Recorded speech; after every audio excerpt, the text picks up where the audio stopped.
Jesucristo en la cruz, como decíamos en la comida, dijo, perdónale, Señor, porque no saben lo que hacen.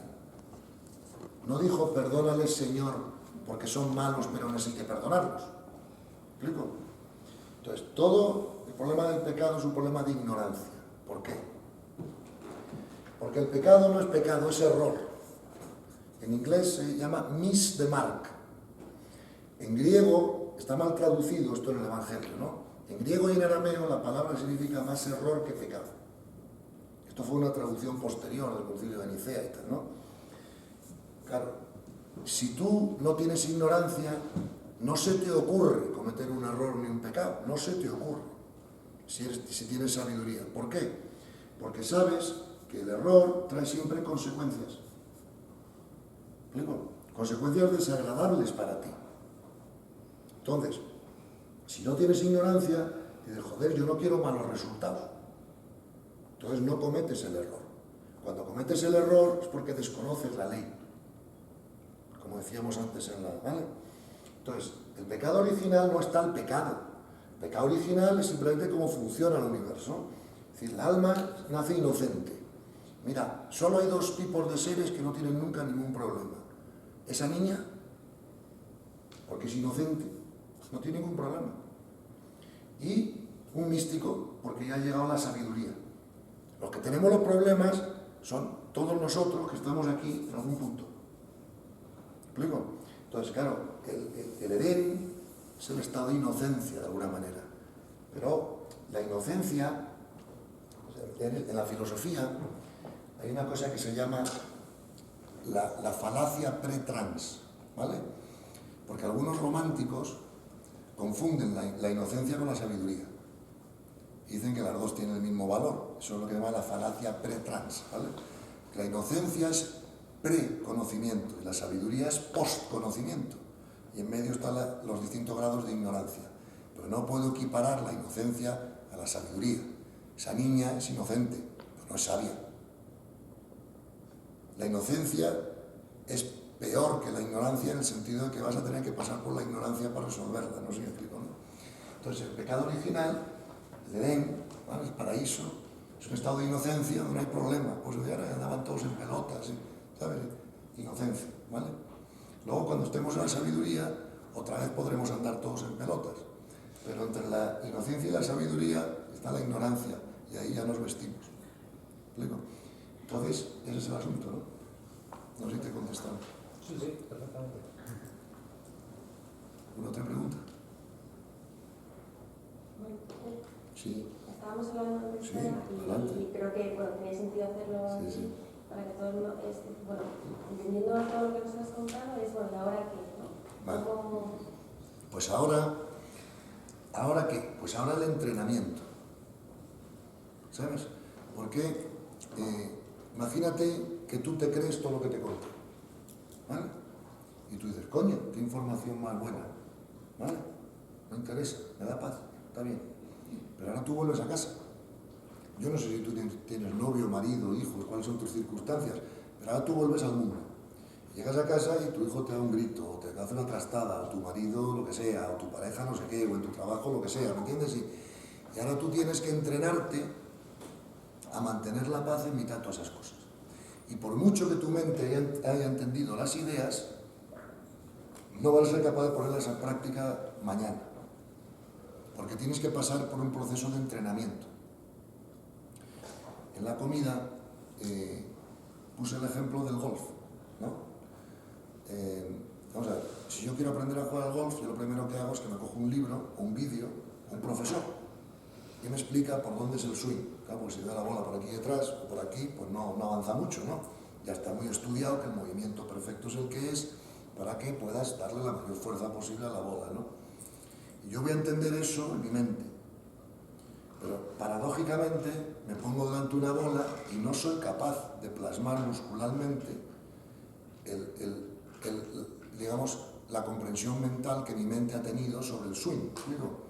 Para eso tengo que dar muchos cubos de bolas para poder bajar a la memoria muscular lo que mi mente ha comprendido del movimiento, ¿no? Eso pasa en cualquier deporte. Aprender a jugar al billar. Pueden explicar, mira, tienes que dar a la bola en este ángulo para que tal cual, perfecto, lo entiendo. Pero ahora yo tengo que practicar a que físicamente yo sea capaz de hacer eso, ¿no? Por lo tanto, todo crecimiento espiritual tiene 3 pilares sobre los que se, ¿no? Información correcta, porque como dijo una vez un profesor de management, se llama Peter Drucker, no hay cosa peor que trabajar mucho en la dirección equivocada, ¿no? Luego, es lo que nos pasaba antes con las ideas religiosas, ¿no? ¿Vale? 2, entrenamiento en la información correcta, porque con la información correcta no basta.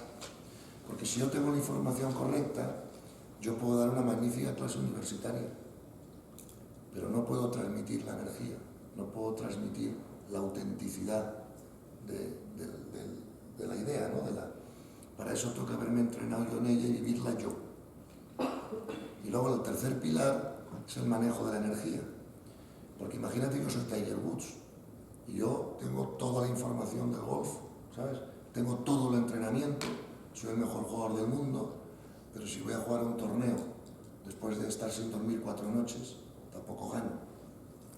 O sea, tengo que manejar mi energía. Hay una anécdota de esto muy bonita, que una vez una señora tenía una hija que era diabética y a la niña le encantaban encima los caramelos. Y la madre estaba luchando todo el día con la niña para que no comiera caramelos, porque cada vez que comía caramelos se cogía un subidón de insulina, un problema y tal. Y esta mujer vivía a 100 kilómetros de donde vivía Gandhi. Y cogió a la niña y un carro y un buey y se hizo 100 kilómetros para ir a ver a Gandhi, para ver si Gandhi era capaz perdón, de convencer a la niña que no comiera caramelos.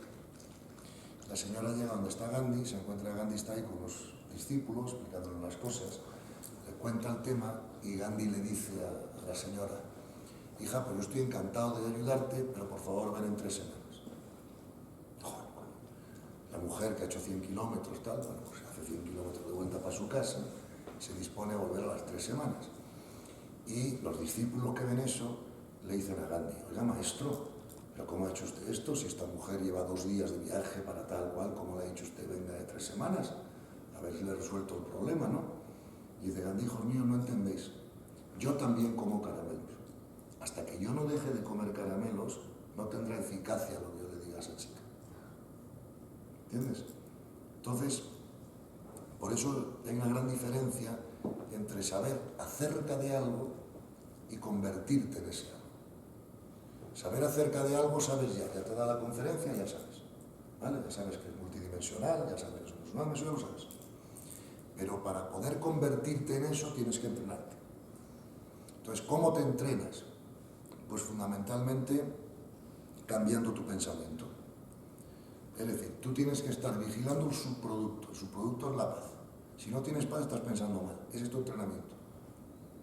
Voy a pensar mejor, voy a pensar mejor, voy a pensar mejor. Tienes que darte cuenta que no tienes ningún problema, que solo tienes oportunidades de aprendizaje. Las almas cuando vienen a la tierra vienen con un destino y una misión, ¿vale? El destino es lo que tú tienes que aprender y la misión es lo que tú ya tienes aprendido para ayudar a los demás en su proceso de evolución, ¿no? Entonces, cada uno de vosotros observar vuestra vida. Yo, por ejemplo, observo mi vida y digo, vamos, yo, el tema profesional, todo me fue muy bien. Oye, mucho esfuerzo, mucho trabajo, pero todo muy bien, todo muy rodado, todo sin gran esfuerzo, ¿entiendes? Entonces, claramente eso era mi misión. Pude crear literalmente miles de puestos de trabajo que ayudaron a otras familias a crecer o a mantenerse y tal. Y esa era mi misión. Otras áreas de mi vida no fueron tan exitosas. Y eso fue mi destino, ahí lo tuve que aprender. Entonces, todo lo que te cuesta en la vida, todo lo que no te sale tan bien, eso es tu destino, ¿vale? Entonces, cuando tienes una experiencia de destino, en vez de verlo como un problema, tienes que verlo como una oportunidad de aprendizaje. Pero en todo caso no puedes perder la paz, ¿vale? Te voy a poner un ejemplo. Imagínate que yo, como experiencia de destino, me he casado con una mujer que es insoportable, ¿vale? Entonces, yo he hecho eso porque yo necesitaba aprender a estar en paz al lado de lo que es insoportable. ¿Vale? Si yo no aprendo a estar en paz al lado de lo que es insoportable, el problema persiste, persiste y persiste. Todo lo que se resiste, persiste. Hasta es un refrán en inglés, ¿no? Hasta que yo aprendo a estar en paz. Puede llegar un momento en que seguir al lado de esa mujer me va a volver loco, ¿vale? Entonces yo lo que puedo hacer es delimitar. Decir, bueno, pues me separo, porque ahora no me encuentro con fuerzas de intentar mantenerme en paz en esta situación, y me separo. Pero si me separo, que es delimitar, lo único que hago es aplazar el problema. El universo me dice, vale, perfecto, pues aplázalo y ya te pondremos otra experiencia equivalente para que cuando estés listo pases por el proceso de aprendizaje, ¿entiendes? Entonces tú, cuando observas tu destino, te das cuenta que a veces la vida te permite delimitar algunas cosas o aplazarlas. Pero, por ejemplo, imagínate que tú quieres separar de tu mujer y no puedes, porque no tenéis dinero para vivir separados, porque no puedes, por la razón que sea, ¿no? Bueno, pues si el destino te está diciendo que esa situación no te puedes escapar de ella, es que no la puedes delimitar y tienes que pasar por ella, con experiencia de aprendizaje. A veces el destino te deja aplazar unas experiencias para cuando tengas más fuerzas de acometerlas, ¿vale? Pero en todo caso, tanto si decides pasar por la experiencia o decides delimitar, hazlo en paz. ¿Explico? Lo que no puedes hacer es separarte de tu mujer o tu marido con un cabreo. No, eso es una ignorancia y una falta de todo, ¿entiendes?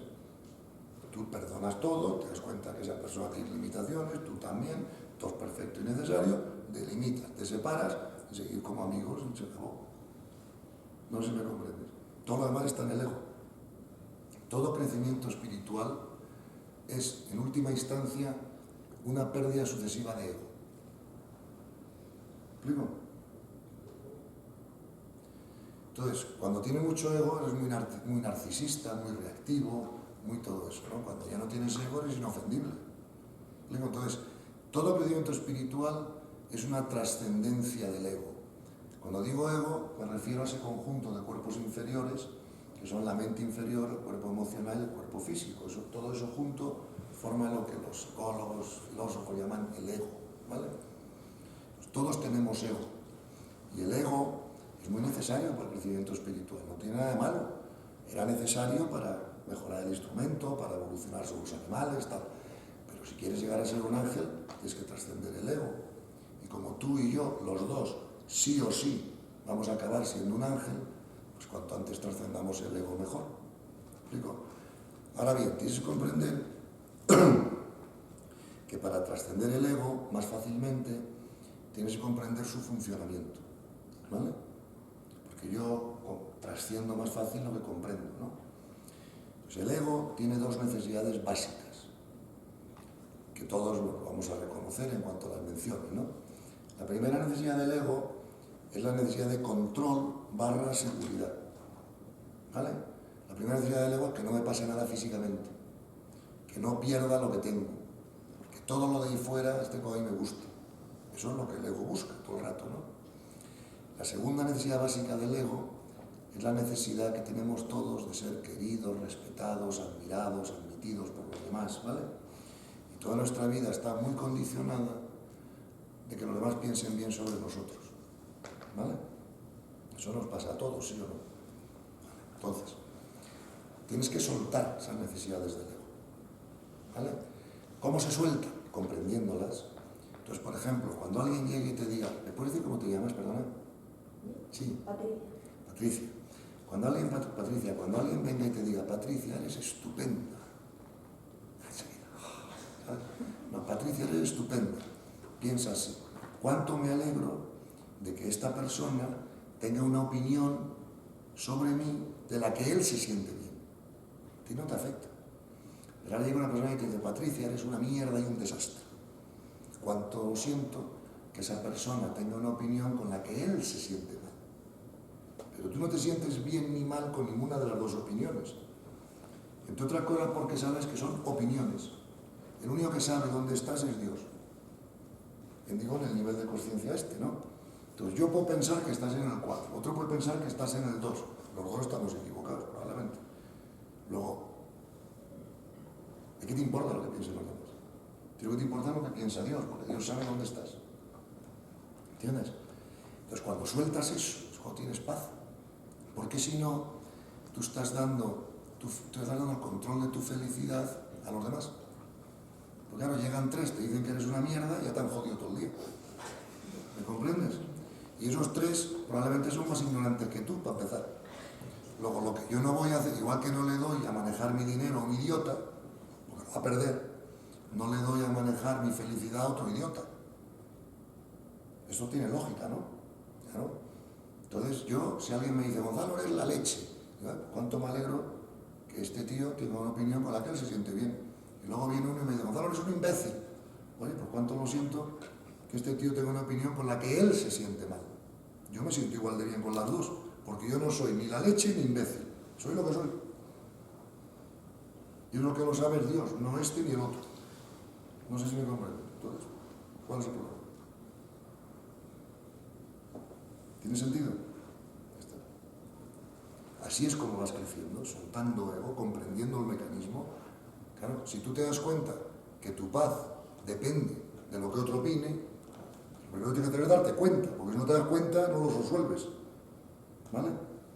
Ahora tienes que entrenarte y cada vez que venga alguien y te diga, eres una pesada, o eres una idiota, o lo que sea, pues muy bien, es su opinión, tiene derecho a tenerla. ¿Qué le vamos a hacer? ¿No? ¿Cuál es el problema? No sé si me entiende. Tiene sentido, ¿no? Si no, no tienes paz. O tu paz es condicionada a que no venga un ignorante y te diga que eres una mierda. Es que... ¿Explico? Perdona.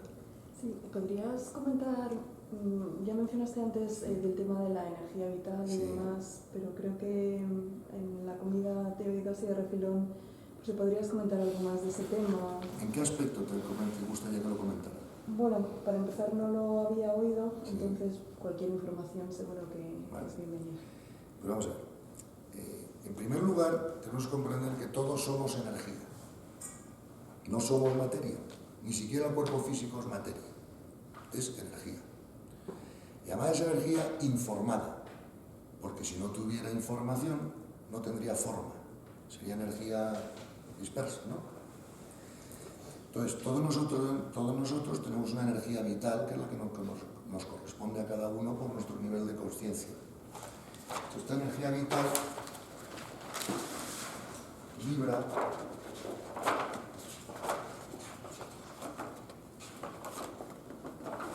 vibra a distintas frecuencias. Fíjate que son 200 MHz por segundo, 400 MHz por segundo, 600 MHz por segundo, ¿no? Vibra a distintas frecuencias. Entonces, si tu energía vital vibra en estas frecuencias, esto es todo negativo. Estarás jorobando a los demás todo el día, estarás fatal tú, eres una persona tóxica, ¿vale? Para los demás. Los demás cuando van a comer contigo o pasan tiempo contigo, salen de ahí, me duele el estómago, ¿sabes? Estoy pesado, ¿sabes? La energía es más contagiosa que la gripe. Sin embargo, si tú eres capaz de comer con Teresa Calcuta 2 horas, vas a salir de esa comida, te lo digo por experiencia personal, que lo he hecho, como si te hubieran metido heroína en vena, ¿sabes? Entonces, la energía es más contagiosa que la gripe. Entonces, tú lo que tienes que hacer es mantener alta la vibración de tu energía vital. Eso lo comprendemos todos. Ahora la cuestión es, ¿y eso cómo se consigue? ¿Vale? Y es lo que yo decía antes, que no se consigue a través de la comprensión y la paz interior. Se consigue a través, vamos a ver, para el camino espiritual, para llegar a la experiencia mística, dicen los expertos que hay 2 caminos diferentes, ¿no? Ya saben que eso de todos los caminos llevan a Roma, ¿no? Está el camino de la comprensión, el camino del conocimiento, también está el camino de la devoción, ¿vale? Entonces, el camino de la devoción es más sabroso, pero más inestable. El camino del conocimiento es más estable, pero menos sabroso. Al final da lo mismo. ¿Cuál es el camino de devoción? Pues el camino del corazón, el camino del amor a Dios, el camino de la oración, y el otro es el camino de la comprensión, del conocimiento, ¿no? Entonces dicen los libros, los expertos, que Cuando aumenta la comprensión, se abre el corazón. Cuando se abre el corazón, aumenta la comprensión. O sea que da lo mismo, por donde quieras ir. Yo en eso aconsejo a la gente que cada uno vaya por el camino que le sea más fácil genéticamente a él, por su configuración. Hay gente que es más intuitiva, gente que es más racional, gente que necesita las pruebas, gente que no, gente que necesita la intuición. O sea, cada uno que vaya por el camino que quiera. En la medida en que ambos caminos puedan combinarse, pues mejor. Vas por el camino del conocimiento, pero también vas por el camino de la devoción. ¿Qué pasa? El camino de la devoción es más jugoso, ¿no? Porque es más, no sé, una experiencia, es más... Pero es más inestable, porque como no has formado bien la mente todavía, cuando vienen las crisis de la vida o las desgracias, pues no sabes cómo encajarlas en la mente, y entonces por mucha devoción que tengas, a veces te bajas y te subes, tienes reacciones emocionales, ¿no? Mientras vas por el camino del conocimiento, es más difícil bajar, porque claro, enseguida con la cabeza lo arreglas todo, ¿no? Pero es menos jugoso, porque como no estás implicando tanto el corazón, pues es más árido, ¿no? Al final, cuando llegas arriba da lo mismo, porque arriba se abren los dos, ¿no? Pero hay dos, sí, Silvia. ¿Cuál de los dos es más rápido? Vamos a ver. Fíjate. Qué difícil contestar esa No, pregunta. lo pregunto porque dicen los místicos Sí. de la sabiduría Sí. ancestral de que el camino del corazón va muy, se llama. Sí. El camino Sí. rápido, en teoría, pero que a ver si puedes explicar y ¿Por qué? detallar un poquito eso. Sí, vamos a ver. Es que, primero, es difícil contestar tu pregunta bien, porque para empezar depende de la configuración genética de cada uno. Es decir, cuando venimos aquí, los de arriba ya han pensado si nos va a convenir más para nuestra experiencia el camino de la devoción o el camino de la cabeza. Y por lo tanto nos da una genética diferente, ¿no? Para poder estar más fácil para uno o para otro. Lo que tú dices, Silvia, de que es más rápido el camino de la devoción, si lo dicen los expertos, pues será verdad. Ahora bien, ¿más rápido para qué? Vamos a ver este matiz también, ¿no? Rápido significa llegar a la Sí, iluminación, claro. al freedom, Pero es que, a la exacto, realización. pero es que la iluminación, como vemos, esto es otra cosa importante de comprender. Vamos a ver. La iluminación, como vemos en esta escala, la iluminación es lo morado, ¿no? Entonces, la iluminación no es un evento, es un proceso. Entonces, fíjate, si me preguntaras a mí, yo te diría que el camino de la mente es más rápido para llegar a la paz. Como hemos hablado muchas veces y como sabemos todos. Sin embargo, el camino de la devoción es más rápido para llegar al gozo, que es el objetivo final. Entonces, si estamos hablando de la iluminación como el gozo, entonces yo te diría que el camino del corazón pues es más rápido. Si estamos hablando de los primeros niveles de la iluminación, que es la conquista de la paz, entonces quizás sea más rápido el camino de la mente. Lo que pasa es que el camino de la mente llega a la paz y se para. Y para llegar al gozo tienes que abrir el corazón, que es la devoción. Porque el objetivo del camino de la mente es la paz. El objetivo del camino de la devoción es el gozo.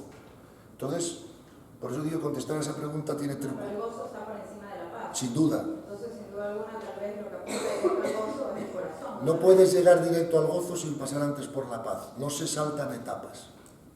Entonces, eso es así, ¿eh? Evolutivamente hay que pasar por todas las etapas. Hombre, si eres San Pablo y tal, te las quitan de golpe, ¿no? Pero aún así ha pasado por ellas, ¿me explico? O sea, entonces, como tienes que para llegar al gozo, tienes que pasar por la paz. Además, mira, cada uno tiene que contar hasta donde pueda su propia experiencia, ¿no? Yo, personalmente, he hecho más el camino de la mente. Sé que me ha llevado a la paz bastante rápido, pero sé que para llegar al gozo tiene que abrir el corazón. No sé qué me hubiera pasado si hubiera hecho el camino de la devoción, pero a lo mejor yo no estaba genéticamente preparado, o sea, no era yo soy un hombre más bien mental, yo quiero entender las cosas, yo quiero poder probarlas hasta donde se pueda, y bueno, a mí me ha funcionado así. Y no sé si te contesto la pregunta, pero es que depende, ¿no? A qué punto de la iluminación quieras llegar y cuál es más rápido que otro. Voy, Virginia. Con respecto al tema de lo rápido, Sí. no entiendo yo no sé por qué hay que ir rápido. No hay que ir rápido. ¿Qué Sí. esta anécdota? Sí, Hace muchos años, sí. pues el amigo de un amigo, pues estaba en la India y conoció a un colombiano y volvió a Madrid, colombiano, unos meses más tarde. Entonces, me amigo me invitó y hicimos un paseo por la casa de Carmen. Sí. Este estaba, digamos, un cambio espiritual, desarrollándose.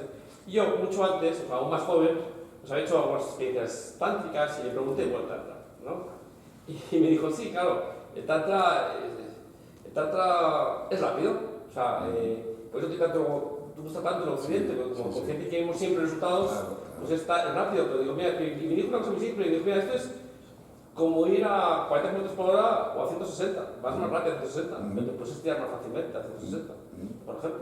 Y yo digo un poco porque todavía creo que pues, No, tiene mucha razón tu amigo, porque mira, todos los expertos de la evolución de la conciencia te dicen, claro, que en cualquier etapa puede haber sus problemas específicos. Entonces, evidentemente, si tú vas más rápido y no integras totalmente la etapa anterior, puedes tener más problemas en la etapa siguiente, ¿no? Y tiene razón tu amigo. Yo creo que no hay ninguna necesidad de ir rápido. La única necesidad es, como hemos visto antes, dejar de sufrir. Porque hasta que tú no llegas a estos niveles, tú no dejas de sufrir. Sufres menos aquí que aquí, pero sufres. Entonces, la rapidez es dejar de sufrir. Pero bueno, como muy pocos aquí vamos a llegar en esta vida a nivel morado. No estoy de acuerdo. No estoy de acuerdo. Realmente no estoy de acuerdo.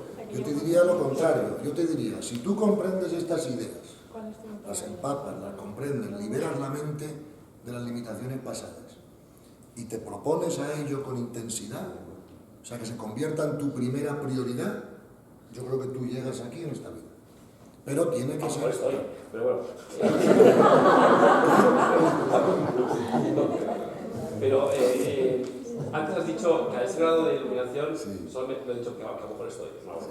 Que ese grado de iluminación muy pocos han llegado hasta ahora históricamente. Es decir, que estamos en una época que podemos, mucha gran parte de la humanidad... Se está acelerando todo. Sí. Pero por otro lado... No, es decir, me parece muy bien el tema de lo que has dicho del golf, ¿no? Y de alguna manera también supongo que las almas bajan, porque sepan que hay que practicar lo suyo, ¿no? Pero y pensaba que con esto la paz, también bien tener la paz. Pero yo creo que es importante saber que la paz, o sea, que no hay que confundir. O sea, que hay que trabajar todas esas cosas. Que tiene que ser mucho trabajo, que no es en paz porque... Porque yo creo que además yo no tengo mucho contacto, bueno, me dejo siempre el tema de desarrollo espiritual, pero es un poco a veces como interesado, pero está en un mundo más tranquilo, tal y cual, ¿no? Pero una de las cosas que sí me pareció es que es complicado y hay que tener mucho cuidado de desarrollarse espiritualmente y pensar que no está desarrollado espiritualmente. Y especialmente consciente con esto, parece lo que dice mi amigo, como siempre queremos resultados, uno exige que ser estupendo, ¿no? Y yo creo que todo eso exige, o sea, como que claramente hemos venido aquí a aprender. Si por eso no tenía primero el tema de la rapidez, al contrario, pues, si para aprender las dificultades que nos trae la vida son precisamente para desarrollar nuestra alma, creo yo. Claro, por supuesto. Pero en la medida en que... Vamos a decir dificultades para desarrollar. Claro, pero en la medida... Mira, hemos venido a aprender disfrutando y actuando. No hemos venido a aprender sufriendo y a ser pasivos. Entonces, tú tienes que actuar sin apegarte a los resultados de tu acción. Y eso te dará siempre paz. Tú actúa, da lo mejor de ti y deja que los resultados queden en manos de Dios. Eso es lo que hemos venido a aprender. Entonces, en la medida que lo aprendas más rápido, dejarás de sufrir más rápido. Eso es todo lo que está en juego. Si no, te van a dar todo el tiempo del mundo. No hay problema. Perdona, Virginia.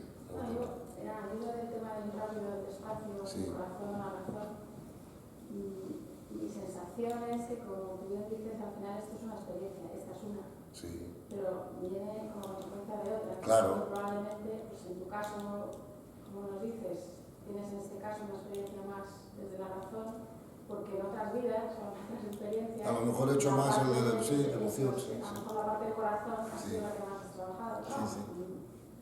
Tuyo, o sea, no, puede ser. No tengo ni idea, a lo mejor había trabajado veces más y ahora me tocaba trabajar el coco, yo qué sé.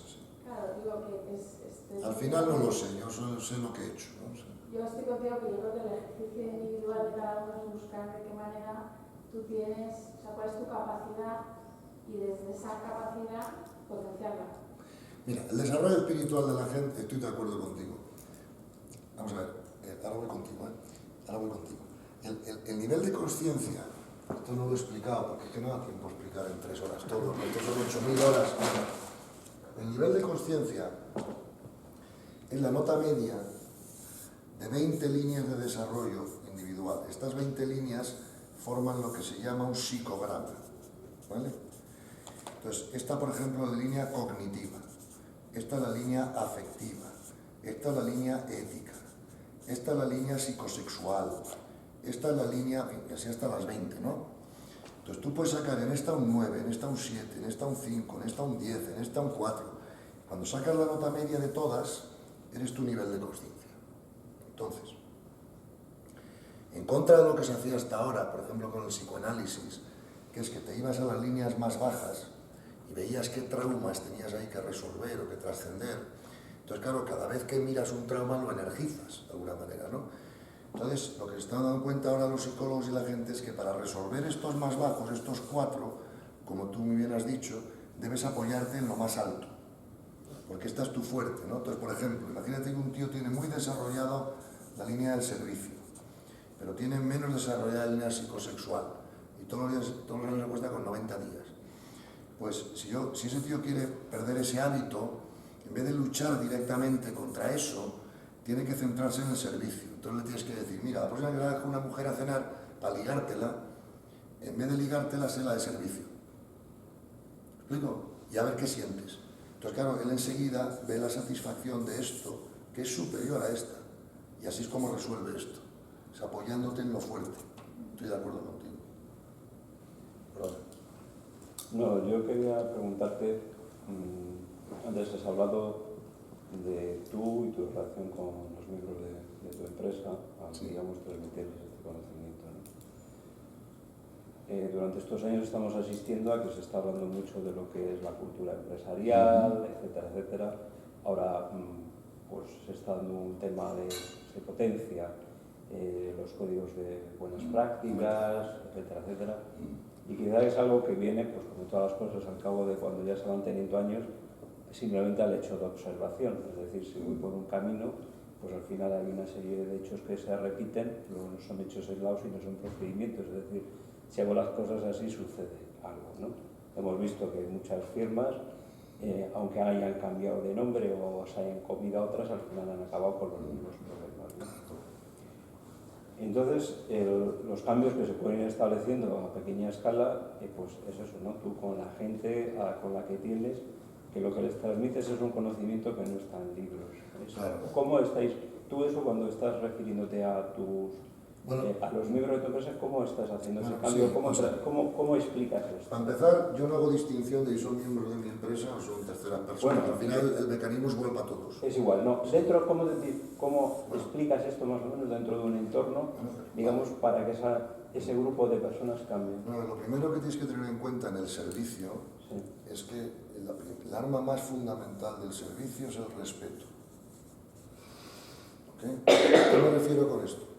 Me refiero, cuando yo empecé a comprender todo esto, yo me fijaba que había un pasaje del Evangelio que decía Jesús, cuando un hombre encuentra un tesoro, enseguida va a contárselo a sus amigos, ¿no?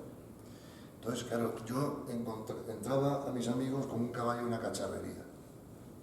Oye, tío, que no te has enterado, que mira lo que pasa, ¿qué tal?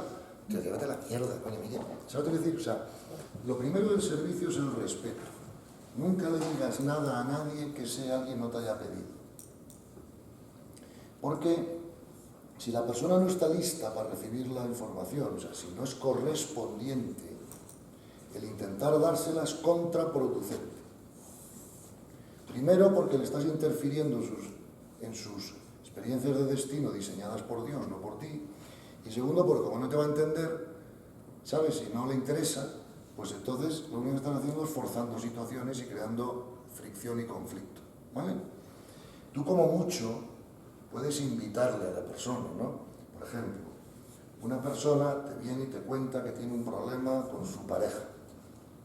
Entonces tú le dices, oye, mira, yo tuve este problema también, un problema parecido, o tengo un amigo que tenía un problema parecido, y la verdad es que vi cómo había cosas que lo resolvían. Entonces el tío te dice, pues dime, y entonces le dices. ¿Digo? Pero por ejemplo, lo que nunca debemos hacer es lo que hice yo una vez con una persona. Porque claro, el servicio hay que aprenderlo, como todo lo demás. Yo para ser empresario fui a Harvard, hice un máster, aprendí, ¿entiendes? Y luego me puse a hacerlo, ¿no? Entonces, el servicio tienes que aprenderlo también. Por ejemplo, ¿qué tipo de errores cometía yo con la gente? Pues, por ejemplo, venía una amiga mía a casa, me decía, oye, esto me pasó una vez, Viene una amiga mía a casa y me dice, estoy feliz. Yo le dije, ¿y eso? Y me dice, joder, he estado todo el día de compras, me he comprado 4 bolsos de Vuitton, no sé qué, y estoy feliz.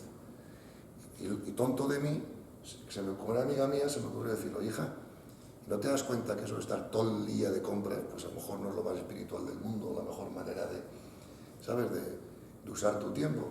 Y la jodí, la pobre, ¿no? Pues no entendió nada. Entonces, no fui de servicio, no fui de servicio, ¿te das cuenta? Pues claro, yo no me di cuenta que esta mujer no me estaba preguntando nada, no me estaba pidiendo información, solo me estaba expresando lo contenta que estaba. Claro, ahora, si me pasa eso ahora, ya sé lo que tengo que hacer. Hija, no sabes lo contento que estoy que te encuentres tan feliz. Ya está. Ya buscaré, ya habrá otra oportunidad donde ella querrá preguntarme o no preguntarme, pero no des... Esto está en el Evangelio. Sí que en el Evangelio está todo. Si es que si ahora leéis el Evangelio otra vez desde este punto de vista, veréis que es una maravilla. Esto que dice Jesús, no le deis perlas a los cerdos. ¿Vale? O esto que dice Jesús, mis palabras caen en 4 tipos de terrenos. Pedregosos, no sé qué, no sé cuántos, solo uno de los 4 germinan, ¿no? Entonces, si tu destino requiere que tú sigas sufriendo para aprender ciertas cosas, los ángeles van a bloquear tu mente para entender esta información. Porque esta información te va a liberar del sufrimiento. Y si tú no debes liberarte del sufrimiento todavía porque tienes que aprender cosas en tu destino, los ángeles no van a dejar que la comprendas. Ya te lo puedo explicar en rojo, en amarillo, en morado, da igual. ¿Me comprendes? Con lo cual, en general, en el servicio es más eficaz que esperes a que la gente te pida la información. Y yo no he salido al periódico a contar esto, yo no voy a la televisión a contar esto, yo le cuento en mi casa a la gente que viene. Supongo que la gente que viene es porque quiere enterarse, porque no vendría. ¿Explico? Entonces, ¿qué pasa? A veces las empresas queremos cambiar la gente y queremos cambiar la empresa, pero realmente no queremos ser de servicio, lo que queremos es que todo funcione mejor, que sea más eficaz, que haya menos problemas. Eso no es necesariamente querer ser de servicio, eso es querer aumentar la eficacia. Ser de servicio no tiene nada que ver con ningún resultado, tiene que ver con que la gente deje de sufrir, ellos, sin que haya ningún resultado para ti. ¿Entiendes? Entonces, yo en la empresa a la hora de explicarlo, lo explicaba como lo explico aquí. Lo explicaba que quería entenderlo. Yo a lo mejor tenía cientos de empleados y solo 40 de los 100 o 200 se interesaban por esto y los otros 60 pues les dejaba estar. Me explico. ¿Qué vas a hacer? El que no tengas el egoísta, yo mejor para mí, pues vamos a ver, de alguna forma es siempre que haces algo, te gusta hacerlo, digamos, tienes satisfacción porque sabes que te vuelve. Cuando tú, yo lo que me refiero es en ese contexto en que una empresa, si todos tienen sus problemas, más tienen sus problemas con lo que tienen alrededor de sus trabajos, ese contacto con el cliente, ¿de qué forma o cómo transmites ahí para que, sin decir eso que estás diciendo ir, porque no vas a resultados, a superar la cuenta de resultados, sabes que la cuenta de resultados te va a venir mejor porque esas personas van a estar bien, se van a encontrar, se va a generar algo. Más o menos eso, ¿cómo lo hacías? Pues uno a uno, o sea, con conversaciones y sobre todo con el ejemplo. Claro, si la gente veía que pasaba lo que pasaba en la empresa, yo estaba siempre en paz, siempre con la mente amplia, siempre con una sonrisa, siempre con no sé qué, la gente no es idiota, la gente lo ve, ¿eh? Y luego la gente ve que esto produce resultados, porque esto atrae a los clientes. Resulta que los clientes venían a verme, yo me dedicaba a la banca privada. Sí, la banca privada es gestionar, ¿vale? ¿Qué? Que sí, que nos conocemos. No conocemos, vale. Pues yo me dedicaba a eso, ¿no? Entonces la gente se asombraba porque venían los clientes a la oficina, teníamos a lo mejor una reunión de 2 horas, y los primeros 10 minutos despachábamos la cuenta, y los otros 90 minutos que el tío se quedaba ahí, pues hablábamos de la vida, de sus problemas y tal. La gente ya, lo que le empleaban, ¿no? ¿Sabes? Pero los clientes volvían y volvían y volvían. Y al final les importaba una mierda lo que ganaran con la cuenta, lo que querían eran los 90 minutos de conversación, ¿no? Entonces se daban cuenta, sí. Entonces todos los demás se daban cuenta que eso era una muy buena estrategia de marketing, ¿no? Porque, claro, ¿entiendes? Entonces fíjate, lo importante en la empresa es que tú te des cuenta que la empresa, a mí me gusta comparar la empresa a un iceberg. Entonces, tú tienes un iceberg, tú sabes que en el iceberg solo el 10% del hielo está por encima del agua. Y el resto del iceberg está por debajo y no se ve. Por eso el Titanic se la pegó, ¿vale? Entonces, tú fíjate que todo el trabajo que se hace en la empresa o alrededor de la empresa se hace a este nivel. Claro, si tú contratas unos consultores para que te mejoren la empresa, para que te den ideas, todos trabajan aquí. Procesos, recursos humanos, producción, marketing, todo esto está aquí. Pero lo que verdaderamente hace tener éxito en una empresa es lo que está por debajo del agua, los niveles de consciencia de los que ahí trabajan. Que nadie se ocupa de esto. Nadie. No hay ninguna consultora que te ayude con esto. Nadie, tus compañeros de trabajo, tus socios, lo que sea, ni son conscientes. Entonces todo el esfuerzo está puesto aquí. Pero esto es siempre la subcausa. La causa está aquí. Entonces lo que va a cambiar ahora en el mundo de las empresas es una mayor concienciación de que el problema está aquí. Todo esto es una manifestación perfecta del conjunto de esto de la empresa. ¿Entiendes? Entonces, yo lo que quiero es ayudar a las empresas a trabajar aquí. Esto ya lo hace Pete Marwick, Baker McKinsey, McKinsey compañía, y todo el mundo sabe hacer esto igual de bien que yo. Nadie sabe hacer esto. Entonces, hay que ayudar a las empresas aquí. Por ejemplo, ahora Iñaki y Virginia están pensando hacer esto, ¿no? Porque esto es donde verdaderamente ayudas a la empresa, ¿no? Primero, conscienciándose de que esto es una causa importante de todo lo que ocurre aquí. Y segundo, toda mejora tiene que empezar por aquí. Por eso digo yo evolucioné mucho en mi empresa, ¿no? En los primeros años de mi empresa, yo fichaba gente de grandes currículums, másters en Harvard, aquí y allá, ¿entiendes? Grandes IQs, ¿vale? Y esto no me funcionó bien, porque hay un refrán que dice que la diferencia entre el sobresaliente y la matrícula de honor es un 4%. Pero la diferencia entre la lealtad y la deslealtad es infinita. Para mí, ¿qué me sirve tener un tío aquí súper brillante, que lo único que hace es crearme problemas con todo el mundo, egos, algún día sale de la empresa y lleva a los clientes, vete a saber, ¿no? Entonces yo prefiero fichar gente de alto nivel de consciencia. Y a esos ya les enseñaré lo que tengo que enseñar de la técnica. Es más fácil enseñar técnica a un alto nivel de consciencia que enseñar consciencia a un alto nivel técnico.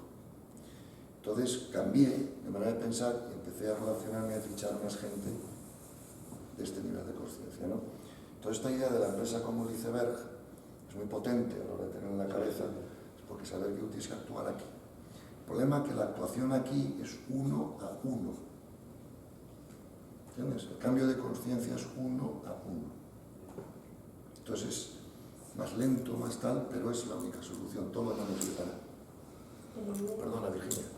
Me va a comentar que al hilo de la reflexión, y sabiendo que hace lo que tiene que espiritual es individual, es probable que, como tú, hayas empezado a ver empresarios que digan, oye, voy a empezar a coger gente con mayor nivel de conciencia. Igual han hecho de forma intuitiva, no porque tengan toda esta información. Entonces, probablemente, no sé cómo te llamas, pero Enrique tiene esa inquietud de que yo tengo una compañía, no lo sé, y en la que yo, al igual, tengo una labor en la que puedo empezar a detectar si existe o no existe este tipo de... Sí, eso son... armas, ¿no? No, vamos a ver, no se trata de armas, se trata de método de prueba y error. Claro. Es eso mismo. Claro. O sea, y cuando pasas por una crisis, y esa parte has visto las otras crisis que es por ahí, pues es un método de prueba y error, te das cuenta que algo, efectivamente aquí yo no estoy pensando en una evolución ni al 4 ni a ser moro arriba, ¿no? No, al 4 no, porque se te irían de la empresa, claro. Se iría. Lo que estás pretendiendo es que la gente pues esté más a gusto, ¿sabes? Claro. Que cuando eso se consigue, Claro, más y nosotros productividad. hemos tenido una experiencia en 4 años, es que no tiene nada que ver.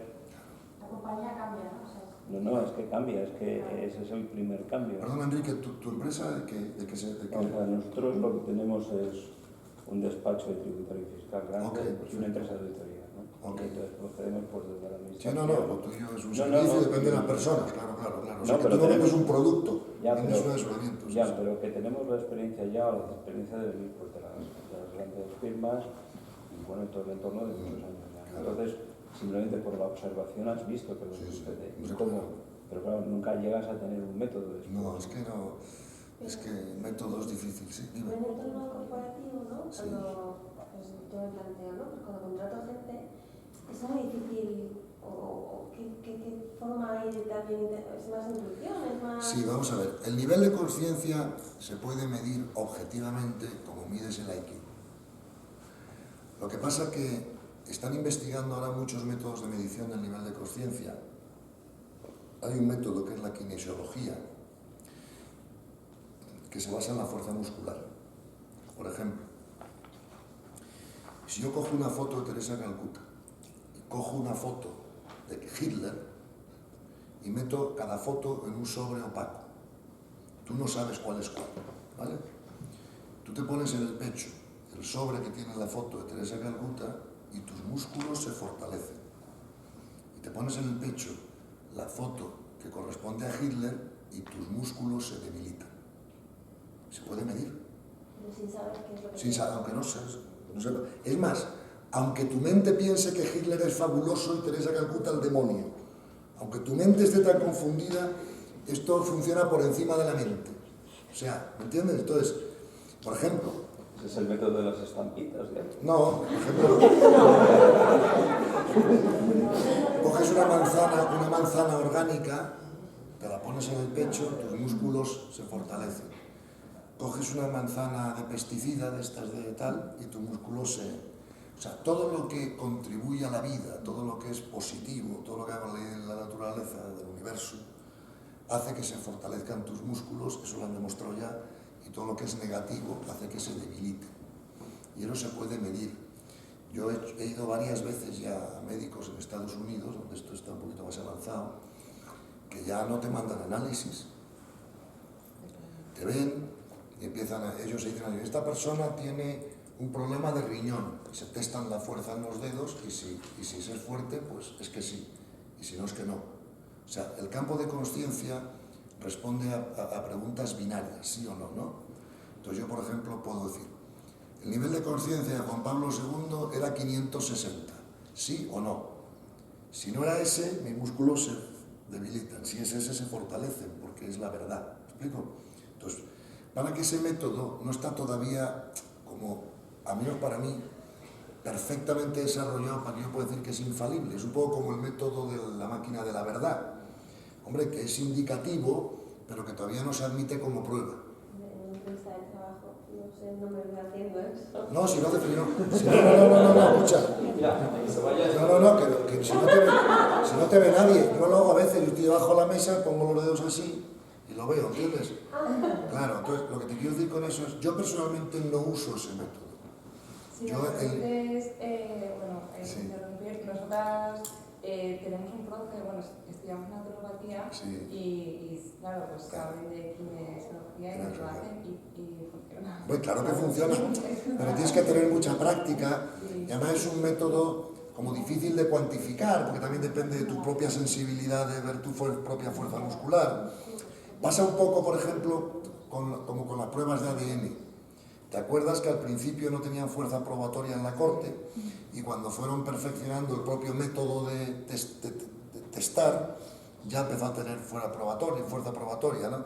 Pues con eso está pasando lo mismo, estamos en los métodos incipientes. Por lo tanto, como yo no confío tanto en mi sensibilidad para ver si realmente el dedo se me ha debilitado o ha sido una sensación mía, ¿me entiendes? Yo lo hago de otra manera.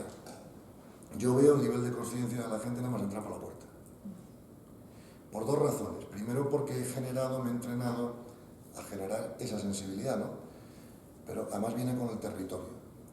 Pero, claro, porque cuando tú quieres ser de servicio, el universo te da las herramientas. El problema es que para ser de servicio tienes que saber cuál es el nivel de conciencia de la persona. ¿Vale? Te pongo un ejemplo. Viene una persona a verme y me dice que tiene problemas sexuales. Entonces, yo tengo que saber si el tío está en el nivel 2, en el 3 o en el 4. Si está en el nivel 2, ese tío está violando gente. Entonces, a ese tío tengo que decirle, oye, ¿por qué no te vas de putas? Claro, si está en el 3 bajo, como ya se está yendo de putas, le tengo que decir, oye, ¿por qué no tienes una pareja estable? ¿Me explico? Para ayudarla a crecer, ¿no? Una vez que tiene una pareja estable y tal, le puedo decir, oye, ¿te das cuenta que el sexo también lo puedes soltar? Pero claro, si le digo que suelte el sexo a uno del nivel 2, no le estoy siendo de servicio, porque le estoy proponiendo algo imposible. ¿Te das cuenta? Entonces, a la hora de ayudar a la gente, tienes que saber en qué nivel de conciencia está. Imagínate que yo encuentro un tío del tercero bajo y le digo, tío, dedícate al servicio. Joder. O sea, si un tío está en el tercero bajo, le tengo que decir, oye, deja de ser corrupto, pero sigue trabajando para ganar dinero. ¿Me explico? Cuando ya está trabajando para ganar dinero éticamente, le puedo decir, oye, ¿por qué no te planteas ser de servicio? Un poquito. ¿Ves? Entonces, dependiendo, yo no puedo a nadie pedirle algo imposible. Es como si mañana viene mi nieta de 3 años, que tiene un IQ altísimo, pero no la puedo enseñar álgebra porque la frustro. ¿Me comprendes? Entonces, saber el nivel de conciencia de la gente que tienes delante es importantísimo para ser de servicio, porque a la gente tienes que ir proponiéndole cosas que puede hacer. ¿Me explico? Con una cierta comodidad, porque nadie hace lo muy difícil. ¿Me explico? Entonces, si yo a un tío del tercero bajo le digo que sea casto, olvídate, ¿me explico? Eso tiene que ser uno del tercero alto, poco a poco. ¿Me explico? Entonces, generas esa habilidad. De todas maneras, el nivel de conciencia determina toda tu vida. Yo solo necesito que una persona me diga 3 cosas de su vida, ese es su nivel de conciencia. Por ejemplo, trabajas en una empresa, en un despacho, en lo que sea, por dinero, no estás en el cuarto. Tienes pareja estable, no estás en el cuarto alto. ¿Explico? Estás violando gente, coño, estás en el segundo. O sea, ¿explico? Sé que es obvio, sé que no tienes que preguntar más. ¿Te das cuenta? Entonces, sabiendo cómo es cada nivel perfectamente y qué ocurre en cada nivel, entonces ya encajas a todo el mundo rápido. ¿Entiendes? Todo es una manifestación de tu nivel de conciencia. Por ejemplo, aquí no hay nadie del nivel 2. Nadie. Si aquí hubiera habido alguien del nivel 2, hace 3 horas que se hubiera marchado. Es mucho mejor intentar con una rubia o pegar un tiro a alguien que estar escuchando estas estupideces, ¿me entiendes? Para uno del nivel 2, ¿no? Entonces, normalmente, la gente que ha estado aquí varias horas está en el tercero alto, en el cuarto bajo, en algún sitio por aquí, porque es que si no os hubierais ido ya, ¿entiendes? ¿Qué coño importa esto, no? Entonces, eso ya es una indicación del nivel de conciencia en sí mismo, ¿no? Tampoco estoy yo en el nivel 2, porque si estuviera en el nivel 2 no estaría dando esta charla. Primero, no sabría ni cómo articularla. Y segundo, preferiría hacer otra cosa con mi tiempo un sábado por la mañana, ¿no? Entonces, todo lo que tú haces es una perfecta manifestación de tu nivel de conciencia. Yo, por ejemplo, quería preguntar una cosa respecto también al tema de cómo encajar esto dentro de las empresas, ¿no? De las corporaciones, porque, bueno, una cosa es... a la hora de hacer una selección que puedas tener diferentes técnicas para ya desde ahí empezar a seleccionar a personas que puedan tener un cierto nivel de conciencia, pero ¿qué pasa cuando ya están dentro? Es decir, cuando ya tienes un grupo conformado de personas, estás viendo que debajo del agua de ese iceberg hay mucho trabajo que hacer, pero si seguimos un poco la premisa que tú decías al principio, no podemos obligar a nadie a hacer algo que esté fuera de su voluntad, ¿no? Pero vemos que hay esa necesidad de subir ese nivel de conciencia,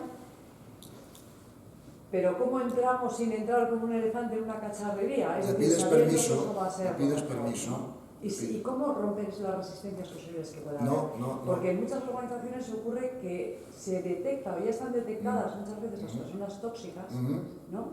Pues delimita. Si son tóxicas, fuera. No puedes hacer más.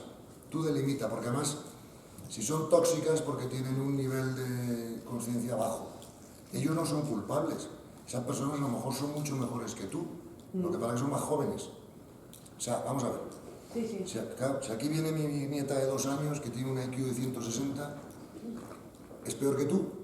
Hombre, claro que sí, joder, ahora sí, coño, tú le das 1000 vueltas. ¿Entiendes? De madurez, de conocimiento, pero espérate que tenga tu edad. Y entonces os comparo. ¿Explico? Entonces tú no puedes pensar, o sea, esta es la enorme diferencia entre, que a mí me costó tantos años aprender, pero que me ha salvado la vida cuando la he aprendido, ¿no? Mira, yo he oído siempre en el Evangelio, en todos los maestros espirituales de Oriente y Occidente, que no podemos juzgar. Hay tantas, no juzguéis y no seréis juzgados. Los maestros orientales, no tenéis información para juzgar aunque lo queráis hacer, ¿entiendes? Pero yo no podía no juzgar porque mi mente pensaba que si yo no juzgaba, caía en el relativismo. Esto es igual que esto, ¿no? De manera, como no juzgo, pues ancha Castilla, da igual violar a un niño que decir misa, ¿no? O sea, entonces, un maestro espiritual que me dio la solución al problema, joder, para mí eso fue una apertura de mente acojonante, ¿no? Porque me dijo, no, macho, que es verdad que no tienes que juzgar y tampoco puedes ser relativista. Lo que tienes que aprender es a discernir. Y yo le dije, ¿qué diferencia entre discernir y juzgar? Y él me contestó muy rápidamente, mira, muy fácil. Cuando tú estás juzgando, tú estás viendo. Y además de ver, le estás metiendo una carga emocional propia a ese ver. ¿Me explico? Y por eso esto te agrada y esto te desagrada. Esto te produce aversión y esto no. ¿Me explico? Pero cuando tú estás discerniendo, tú estás viendo, igual cuando juzgas, oye, esto es de más nivel de conciencia que esto otro. Pero no le estás poniendo carga emocional propia, porque sabes que tanto esto como esto es perfecto y necesario. Y además no se le puede pedir peras al alma. Entonces, un alma joven, por muy brillante que sea, por muy tal, no ha pasado por ciertas experiencias que un alma más vieja, más tonta incluso, ¿sabes? Cualquier persona de 40 años tonta sabe más que mi nieta brillante. ¿Me explico? Simplemente porque necesita tiempo, ¿vale? Entonces, eso es el discernir. Te das cuenta que esto es tóxico, pero te das cuenta que esa persona no es culpable. Entonces ya no le metes carga emocional propia. ¿Me explico? Simplemente lo disciernes. Ahora, a lo mejor con la gente tóxica es delimitar. Y que se vayan a su casa o a otro sitio, cuando dejen de ser tóxicas, a lo mejor estás dispuesta a readmitirlos. ¿Me explico? Pero la toxicidad energética, sobre todo en una empresa, no te digo en una familia, ¿no? Claro, en una familia tienes otras correspondencias, si tu hijo es tóxico, si tu hermana es tóxica, pues no la puedes delimitar. O sea, tienes que ayudarla a estar ahí, porque, joder, son correspondencias especiales, ¿no? Pero una empresa no es así. Una empresa tiene sus objetivos, una empresa tiene que ganar dinero para subsistir, una empresa tiene que mantener el puesto de trabajo de todos los demás que no son tóxicos. Entonces, una empresa tiene la obligación moral de delimitar con el tóxico. Claro que sí. A mí eso me ha costado siempre mucho, porque siempre me ha costado despedir a alguien. Pero comprendí que esa dificultad de despedir a alguien no venía de la caridad, sino de la limitación de mi ego. ¿Entiendes? Lo caritativo es despedirla cuando es tóxico. Para los demás que están en la empresa y para el tóxico. ¿Entiendes? ¿Y cómo actúas cuando tú no tienes esa capacidad de decisión, pero has identificado que está pasando eso? Bueno, pues entonces si tú no tienes la capacidad de decisión, para ti es una experiencia de destino y no puedes hacer nada. Yo siempre tuve la capacidad de decisión en mi empresa porque era el dueño y el jefe, entonces pues no podía delegar en otras decisiones. Pero si no tengo la capacidad de decidir, hay un refrán en inglés que dice, donde no hay alternativa no hay problema. ¿Explico? Sí, pero Claro. no estoy muy de acuerdo, quiero decir, porque sí hay problema, porque Ya, está pero- afectando a todos. Sí, ya, pero no hay problema en el sentido que no hay nada que tú puedes hacer. Para ti esa es una situación de destino que tienes que aceptar. O sea, la vida te está diciendo, esta experiencia de aprendizaje no te la puedes saltar. Porque si te la pudieras saltar, tendrías capacidad de decisión para echarlo. Esto que te voy a decir ahora es una opinión personal, ¿vale? Lo sé por revelación, no mía, pero de otros. ¿Vale? Hay como 20.000 millones de almas que están adscritas a este colegio, el de la Tierra. Pero solo hay 6.000 millones de cuerpos. hay 6.000 millones de habitantes. Con lo cual esto quiere decir que muchas almas tienen que esperar bastante para volver, porque no hay cuerpos suficientes. Ahora, hay más almas en el universo que cuerpos físicos. Y continuamente va variando el número de almas, porque Dios las sigue creando, pero otras ya se van fusionando con Él porque han acabado el camino de ascenso. Con lo cual, es que es inimaginable. Pero sencillamente, por lo que has puesto al principio, un 3% solamente estaba en el 4%, en un nivel 4, 5%. Sí. con lo cual hay una cola. Hay una cola de cojones. En estos momentos hay teorías que hablan de que hay almas que se reencarnan en marcha. ¿Cómo en marcha? Sí, que sale una, vuelve otra. Sí, hay teorías también de que hay almas Porque hay prisa. Sí, y otras que se desdoblan. Es decir, que sí. Vamos a ver, el alma nunca trae toda su energía aquí, nunca. ¿Vale? Siempre deja una parte de su energía arriba, ¿no? De hecho, están investigando ahora que cuando dormimos por la noche, descansamos porque el alma se va a casa. Pero sigue conectada al cuerpo a través de lo que se llama el cordón de plata. Y entonces, si te pegan un codazo y te despiertan, el alma vuelve a una velocidad infinita. ¿Sabes? Mucho más rápido que el alma, ¿no? Y entonces, lo que se está especulando, y están haciendo regresiones para ver si es verdad, es que cuando un alma tiene una experiencia de destino más o menos facilita, o sea, no muy importante, entonces el alma dice, vale, pues traigo aquí el 50% de mi energía, me encargo en tu cuerpo, en el mío, y tengo esta experiencia. Al mismo tiempo, en otro planeta, no sé dónde, tengo otra experiencia simultánea con la otra mitad de mi energía, pues porque esta no era muy difícil y no me hace falta traer toda la energía para... ¿Explico? O sea, que se está investigando sobre el desdoblamiento del alma, se está investigando sobre el cambio de alma en un mismo cuerpo a veces. Por ejemplo, si escuchas a Gerardo Smedlin, él atestigua que lo que le dijeron los maestros es que en el caso de Jesucristo eso es lo que ocurrió. O sea, primero que le prepararon una genética especial, porque claro, una genética normal no hubiera aguantado esa vibración, se hubiera quemado físicamente, como un cable no aguanta más electricidad que la que... Con lo cual los científicos por primera vez de la vida te están diciendo, no, si los que piensan que es concebido por el Espíritu Santo no estaban tan locos. Claro. Segundo, están diciendo de Cristo pasó 30 años de vida oculta. ¿Vale? Entonces están especulando con la idea de que hubo un alma muy avanzada en el cuerpo de Jesucristo durante los primeros 30 años. Ese alma contribuyó a seguir preparando la genética, no sé qué, no sé cuántos, y de repente, cuando iba a empezar su vida pública, ese alma se largó y vino a la conciencia crística. No sé qué decirte, ¿sabes? Son, como tú dices, teorías muy bonitas. Bueno, eso es otra economística. Que esa es otra economística, va a ser estos Cristos. Sí, pero yo no, claro, pero, o sea, yo te lo puedo demostrar, o sea, es que aquí es muy importante ser preciso, ¿me entiendes? Si tú me preguntas algo, está demostrado por la ciencia, yo te digo, esto está